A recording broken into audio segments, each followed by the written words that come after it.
ಆ love story ಬಗ್ಗೆ ತಿಳ್ಕೊಳಕ್ಕೆ ಆಸೆ ನನಗೆ. ಸೊ ನಾನು ಇದು ವ್ಲಾಗಲ್ಲೂ ಮಾತಾಡಿದ್ದೀನಿ, it's love cum arrange. Priya ಅಂತಾರೆ ಇಲ್ಲ ಲವ್ ಕಮ್ ಅರೇಂಜ್ ಅಂತ ಯಾವುದೂ ಇಲ್ಲ. ನೀವೇನು ಅಂತೀರಿ ರಘು? ನಾನು love cum arrange. Love cum arrange ತಾನೆ ಪ್ರಿಯಾ? ನೀನು ನೋಡ್ತಿದ್ರೆ ಇದು ಲವ್ ಕಮ್ ಅರೇಂಜು. ನಮ್ಮ ತಾಯಿಗೆ ಇಷ್ಟನೇ ಇರಲಿಲ್ಲ ಅಂದರೆ ನಾಟ್ ಅಗೇನ್ಸ್ಟ್ ಪ್ರಿಯಾ. ಸೊ ನಮ್ಮ ತಾಯಿಗೆ ತುಂಬ ಆಸೆ ಇತ್ತು, I should marry someone same community ಅಂತ. And she finally agreed. ಆಮೇಲೆ next us was convincing my father. So ನಾನೇನು ಮಾಡಿದೆ, ನಮ್ಮ ತಂದೆಗೆ ಒಂದು ಲೆಟರ್ ಬರೆದೆ.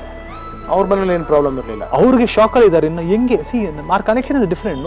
ಬಾಂಬೆ ಬ್ಯಾಂಗ್ಳೂರ್ ಕನೆಕ್ಷನ್ ಇಲ್ಲ. And they are very very strict ಅವ್ರ ಮನೇಲಿ. ಅವ್ರ ತಮ್ಮನ ಜೊತೆ ಬರ್ತಿದ್ರು ಮೀಟ್ ಮಾಡೋದಕ್ಕೆ. ಒಬ್ಬಳೆ ಕೂಡ ಬಂದು ಒಂದೇ ಸರ್ತಿ ಬಂದಿದ್ದು ಒಬ್ಬಳೆ ಅವಳು ಮೀಟ್ ಮಾಡೋದಕ್ಕೆ, ಅದು ಬೇರೆ ಕಾಫಿ ಶಾಪಲ್ಲಿ. And I am very close to her. I used to tell her you are my best friend ಅಂತ. ಅವಳಿಗೆ ಆ ದಡ್ಡಿಗೆ ಅರ್ಥ ಆಗ್ತಿರ್ಲಿಲ್ಲ ಅವಾಗ.